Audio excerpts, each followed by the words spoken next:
और गणेश जी वहां से हटते ही साथ अपवित्रता अंदर आ जाएगी। और ये दोनों साइड से देखिए, आपके दोनों साइड इनकी और इनकी जुड़ी हुई है। Left and right sympathetic nervous system में से लेफ्ट साइड की तरफ में जो कि आप देख रहे हैं, लेफ्ट साइड की तरफ में पूरा कलेक्टिव सबकॉन्शियस है और राइट साइड की तरफ में पूरा कलेक्टिव सुप्राकॉन्शियस है। वहां से जितने मरे हुए भूत हैं उसमें से जिसको मन चाहेगा वो आ सकता है और दुनिया भर की आपको सिद्धियां आ सकती है। यानी क्या, आप घोड़े का नंबर भी बता सकते हैं, आपके हाथ में से मूर्तियां निकल सकती हैं, आपके हाथ में से कुंकू निकल सकता है और घोड़े का नंबर आदि वगैरह।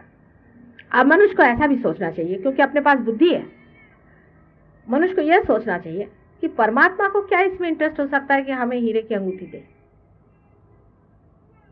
पहली चीज, क्या आपको हीरे की अंगूठी चाहिए?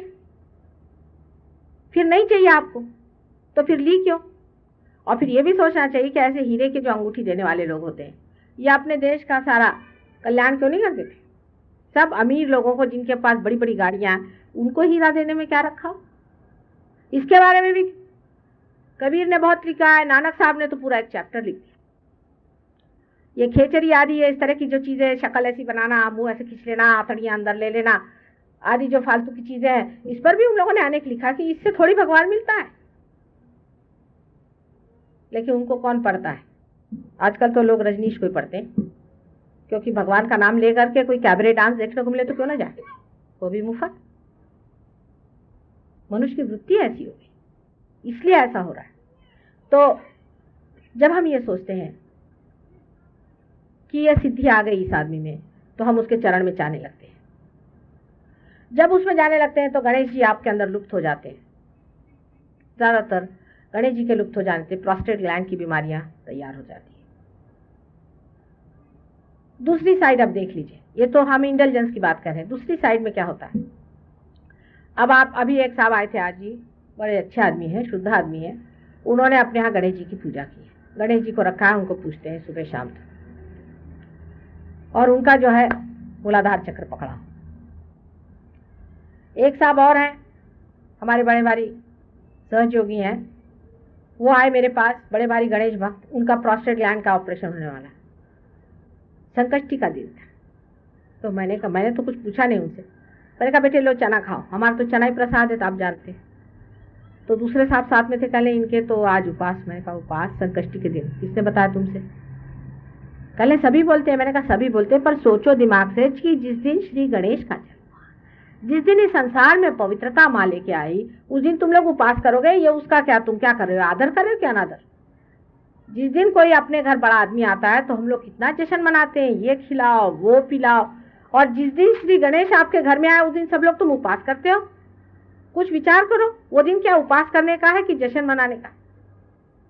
तो उनके दिमाग में आया, बड़े समझदार आदमी, ब्राह्मण है, बहुत बड़े अग्निहोत्री ब्राह्मण, उनके यहाँ बहुत पहले यज्ञ वज्ञ होते थे, लेकिन समझदारी उनमें इतनी है, कहा माँ लाओ, वो सब चना खा लिया और उस दिन से छोड़ा। और आपको आश्चर्य होगा, आप पूछ लें उनसे, चिट्ठी लिख करके, पूना में रहते हैं, उनके प्रोस्टेट ग्लैंड एकदम ठीक हो गए और उनको ऑपरेशन नहीं कराना।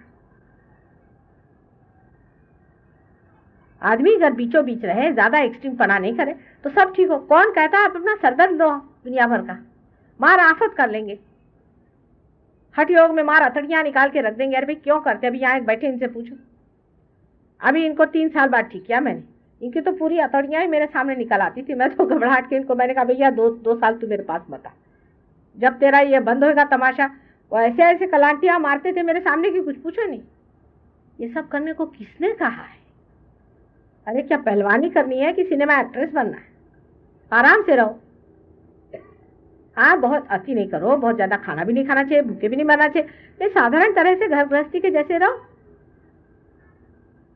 अभी बैठे इनसे पूछिए, बताएंगे आपको इनकी क्या हालत है। 3 साल तक इनका ट्रीटमेंट किया इनके हड्डियों का, तब ये जाके ठीक हुए। इनकी तो हालत खराब है। तो बहुत ज्यादा हठ योग में जाने की जरूरत नहीं। हठ योग जो है संसारी आदमियों के लिए नहीं।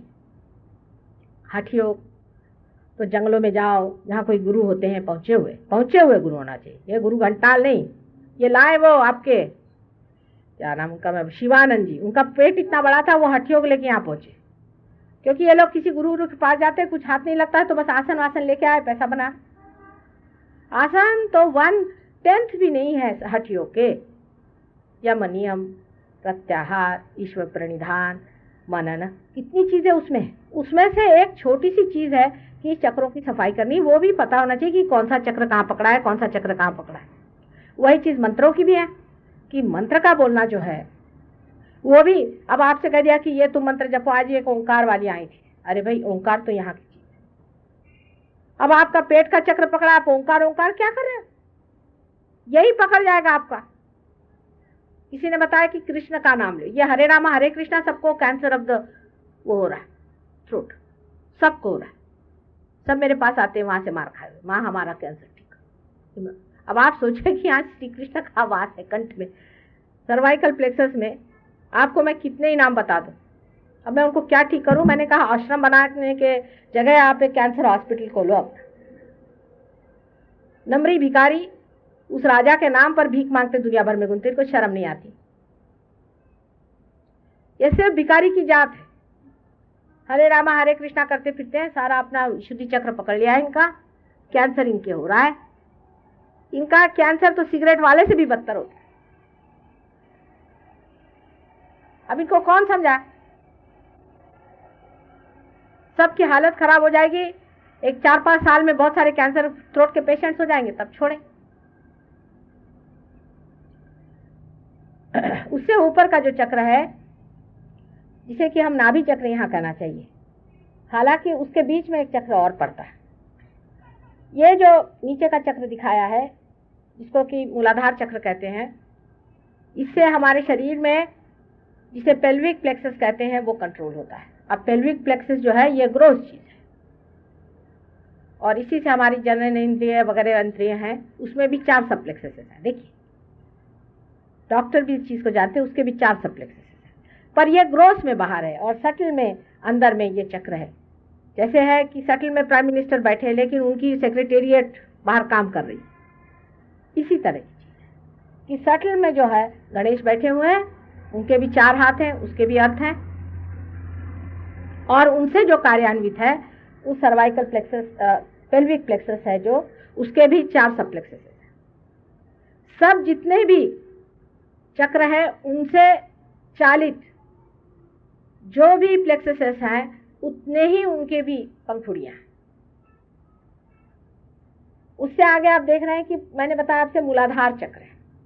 मूलाधार चक्र ये जो भवसागर है अपने पेट में, अपने पेट ही में भवसागर है, यही विराट का, ये विराट की शक्ल बनाई हुई है।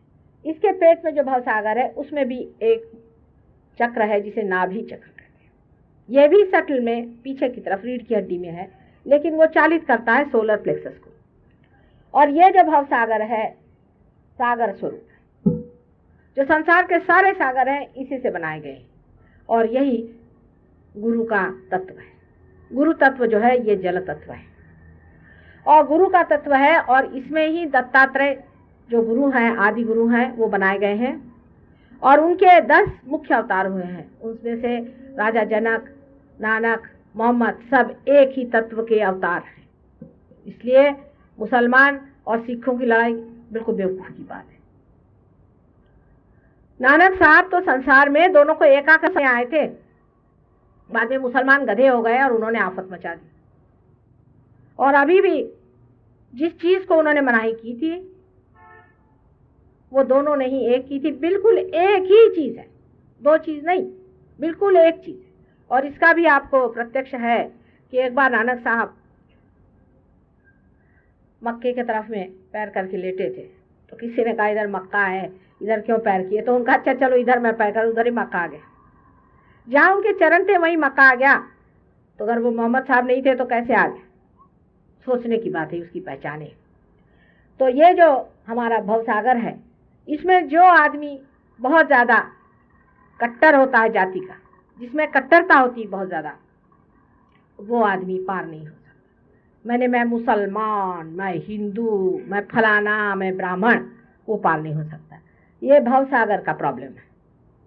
और इसके बीच में जो नाभि चक्र है, ये नाभि चक्र जो है ये हमारे धर्म की रक्षा करता है।